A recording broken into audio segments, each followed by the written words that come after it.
Welcome to Shatter Our Souls with Novaria.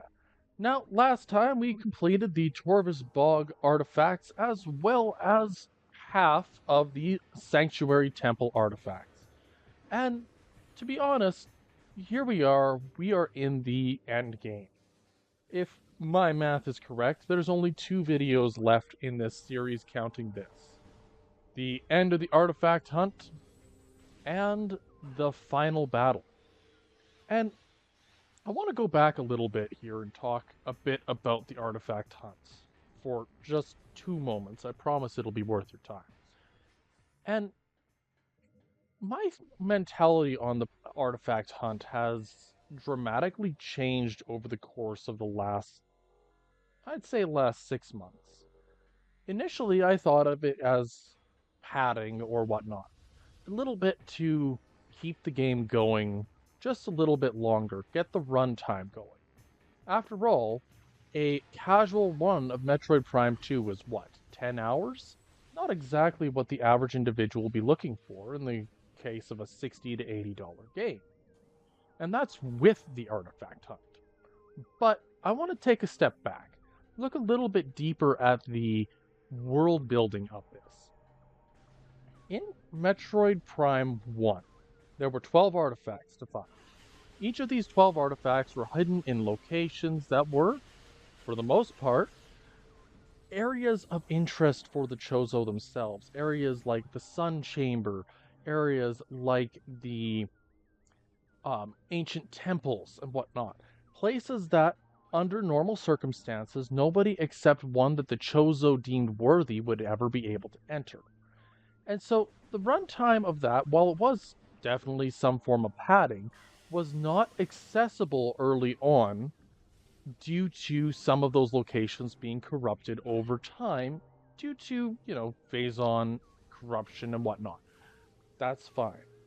Metroid Prime 2 takes that mentality just a little bit further. This time there are only 9 keys, much more reasonable. And in it, it gives 2 keys to each of the regions that you've spent a lot of time with, and 3 to the region you haven't. So already there's a little bit more world building, there's a little bit more to it. But then we need to stop and look at Metroid Prime 2's methodology. Where Prime 1 had a bunch of pillars around the area where you were supposed to take the keys in the end, that was it. That was the entirety of its plan. And to a degree, that worked. It made, oh geez, it made it reasonable for anybody to find what they were looking for. They just needed to check the map, double check the names of each room, which, to be honest, not many people probably did. And it gave another layer of intrigue and information to the player. But Prime 2 goes so much further. Prime 2 asks you not only to find the keys, but to find the original key bearers. There were 9 in total. The key bearers are Luminoth who found the keys and fell before they could ever get them to their location. The Darklings, aka the Ing, took the keys and said, hey, let's hide that in a location that each player would have to find the individual A and then find the Dark World equivalent. And this works well. But where Prime 2's, I think, world building and immersion comes from this, I believe that it loses a little bit. And yes, I'm not saying that they did this wrong. In fact, I am saying that of all the ways they could have done it, I think that they did probably the best that was possible or conceivable at the time. What I am going to say instead is very simple. Metroid Prime 2's whole identity on this is a little bit hard to wrap your head around at times. It wants it to be more immersive, but it also at times feels frustrating to find. I think that's a fair statement. And Metroid Prime 2 as a whole is, in my opinion, a stronger game than Prime 1. And this is a new opinion over the last little while, having played it again, start to finish, with this new mentality that came from Hyper Mode. See, beating the games on normal mode, you can pretty much beat the final boss with whatever you happen to have on hand. Is it going to be efficient? Maybe not, but there's nothing stopping you. Prime 2, on the other hand, takes that up to a whole other level and says, hey, this is hyper mode. This is the most challenge they will ever get out of this game. And they deliver. And I think that's something to be admired in it. At no point in time have I felt this game was cruel or unusual punishment. There are a couple bosses that absolutely kicked my teeth in. But at no point in time did I ever feel it was unfair. Aside from maybe the Boost Guardian, but that one was a design flaw, and I don't necessarily see it as a negative. I see it as a learning experience. Prime 3's approach to the artifact hunt, in my opinion, is done both better and worse. You're going to find most of the keys, aka batteries, long before you ever enter the point in time where they're needed. This is good. But it means that there is no hunt afterward. And if I'm being as abundantly honest about this as I can, Prime 3's whole artifact hunt, to me, is less necessary than in the prior ones. In Prime 1 and 2, the artifact hunt in general is meant to gear you up for the final battle. And this sounds a little counterintuitive. The entire point of this was padding runtime, wasn't it? Well, yes and no. Prime 2's idea of it was they're going to need this. They are going to need the gear to be able to handle these bosses. And having played through and beat the final boss on any other difficulty, I would say absolutely. This is a necessity. It makes the game a little bit easier in the final battle. But what we're missing from that equation is the why. The whole point is building your character up, getting the gear necessary to be able to challenge the final boss on even terms. And in my opinion, some games do this well, some games don't. If you looked at games like, oh, I'm going to throw a game out there for a moment, Zelda Twilight Princess. Before you get to the sky, or the city in the sky, you have a hunt of sorts. You have to find the missing characters in a book.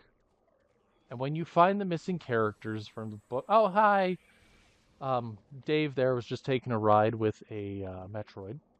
Anyways, when you go looking for these missing characters from the book, you are unknowingly padding the runtime, yes. But it's giving you an opportunity to go to older locations and hunt for gear, hunt for heart pieces, and try to build your character up before this next section. And that's something that could have been done artificially and just said, hey, haha, we're just not going to let you leave until you get X amount. Instead, they said, let's make it so that it's part of the world, part of the plan for them to do this. And I appreciate that. I think that it does a lot for the player to be able to say, hey, this is my choice to upgrade or get the gear. Prime 2, it's a little bit of a necessity.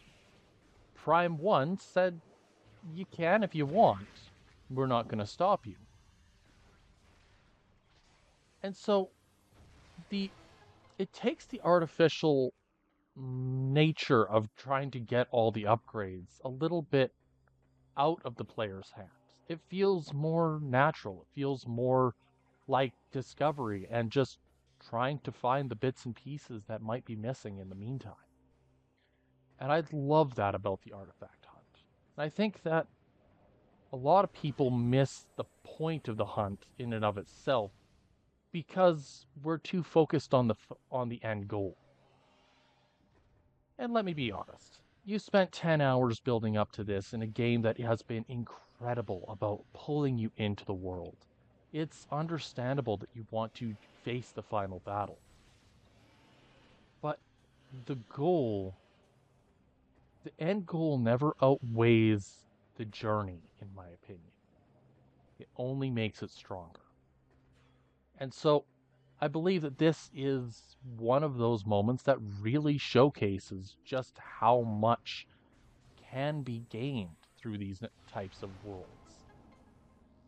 Anyways, that's enough rambling, isn't it? After all, there's not much more that can be said about the artifact hunt after 3 videos. What I instead want to turn attention to is boss design. Now, in Prime 1, the boss design was very much a... There were a lot more what I'll call puzzle box bosses. Bosses that you couldn't injure due to one reason or another in the early stages of the fight, but by later stages came out to be kind of average. For example, you had the Parasite Queen.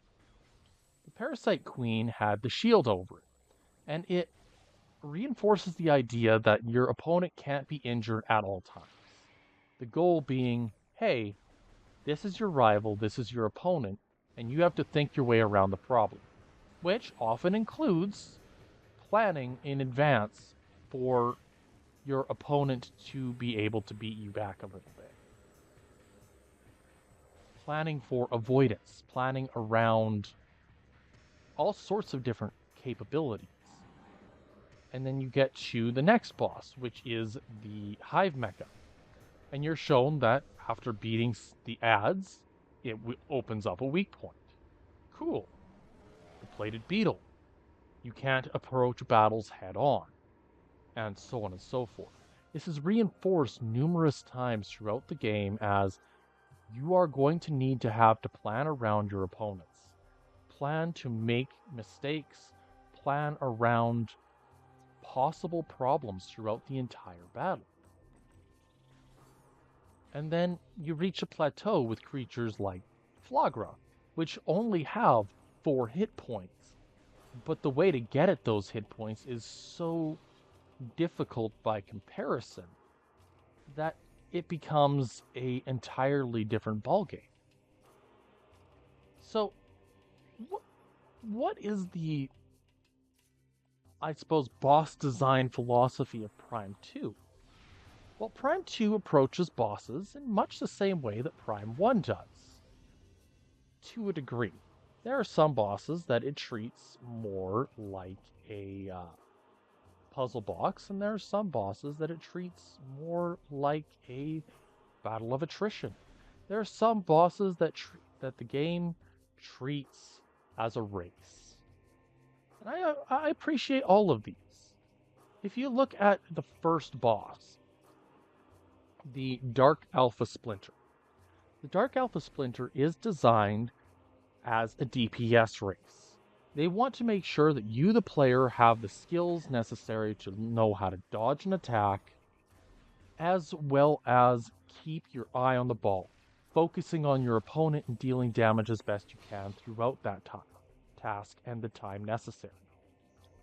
Prime 2's next batch of bosses are in the form of the battle against Dark Samus. I think that's the next boss. Nope, sorry, Jump Guardian, which again is a battle about positioning, understanding how best to keep your health up when you're constantly losing HP, and sorry, and it is also teaching you to keep your eye on your opponent. It's teaching you how to use the ability to look around more accurately and more reasonably throughout, so that you can actually keep an eye on your opponent throughout the battle, throughout the game as a whole.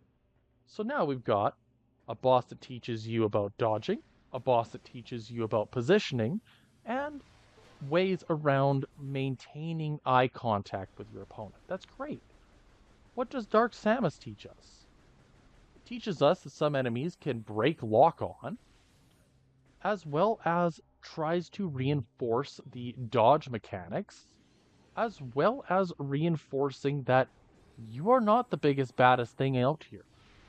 And that sounds ridiculous. What do you mean? I'm not the strongest thing out here. Of course I am. I'm Samus. But are you? Are you truly the biggest, baddest thing out here? I hazard a guess at no. At no point in time does Samus ever have a straightforward battle with Dark Samus. Dark Samus, in the first battle, has access to phazon beams, has access to the Morph Ball, I think. It has access to super missiles, flight. And so the boss, in and of itself, is a far greater hazard and challenge than anything that came before it. And a Morbus reinforces the prior battles again by showing you that you can't just battle it straightforward, that it only has 3 hit points, but you have to go out of your way to find those hit points. So, boss design in the Prime series tends to be more about puzzle boxes, about finding the way to do damage, not about actually dealing it, for the most part. So, why do I bring all this up? What's the whole spiel behind me saying all this, trying to hit this home? I believe that Prime 1's final boss takes a much different approach. It's a culmination battle. It shows you how far you've come. It uses heavy beam attacks. It uses the arena to its advantage. It uses cover. It uses really everything, including changing its weakness out on a fly. This thing is a pinnacle of power in this game. And yet, at no point in time does the Metroid Prime feel unfair. You have been trained from the start of the game to be able to defeat this boss. It is, in fact, while it is a very heavy cost, it is a DPS race. It is a hard opponent. Prime's final boss is fair. Much more fair than your average player could ever imagine. So what about Prime 2s? Now, I'm a little hard on Prime 2 at times. I believe, and I'm going to be honest about that fact. Prime 2 is, to me, a great game with flaws. Every game has them. And I'm not going to say that it doesn't. What I am going to say is that the final boss of Prime 2, from my memory, is very much a battle of... It takes the sprint out of it. Now, I mentioned prior that the bosses in Prime 2 had a lot more DPS races. That they were designed as a, you only have so long before you can act, or before your opponent defeats you. That's the gist of it. Prime 2's final boss is about catching your opponent as quickly as you can and keeping an iron grip on it. The first stage of the fight is, in my opinion, the most reasonable. You have the tentacles, you have the large smash attacks, whatnot. They're all there as a testament to what you started with. The opening of the game shows you that you have the capability to beat this boss. And throughout the battle, the battle against the Emperor Ing only gets more dangerous, more out of hand. right? And so initially I was thinking that this might be an unfair battle, or that the game might be trying to push you in a direction that is simply not possible. And I want to rebuttal this statement by stating that at no point in time does the game actually give you an unfair fight. What it gives you is a battle worthy of Samus. I want to make this abundantly clear before next week. Samus's final battle in Prime 2 is not one that Samus can't win, but it is one that pushes the player and Samus as a whole to their absolute limits. And this is by design. This is intentional. So, with all of this in mind, we are heading in to the final battle of Prime 2.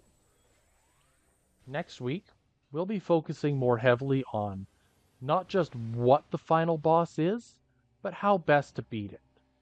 And I'll be honest, this next video is going to be a bit of a doozy. There's going to be a lot to cover. So, with that in mind, I want to acknowledge first and foremost that there is a lot of information that is going to get thrown your way, and that's intentional on my part. I want to truly encapsulate what this boss is and what it is capable of. So next week we will truly dig in on this. Until then, it is time to enter the Sky Temple. Now, I have a theory that the Sky Temple is either the remnants of the meteor or perhaps nearby the remnants. The entire battle itself takes place in an inverted version of the Sky Temple. You're effectively battling on the roof of the arena where you first met the Alpha Splinter. And that's kind of an interesting take on it, to be honest. It feels as though everything has come full circle. Your final battle begins where your first battle ended. And so it is much more open-minded about how you, the player, can get involved in this game. Actually show what the game is about. But who knows, maybe I'm just overthinking things. Anywho, we arrive in the Sky Temple, and if you look above you to the right, you will see a glowing red orb. And this glowing red orb is the last of Dark Aether's planetary energy. And if you can see the giant tentacle monster absorbing said planetary energy and disappearing. Oh no. Anywho, if you like what you see, drop a like, leave a subscribe, a comment, you name it, and we'll catch you next week. Until then, have a good one.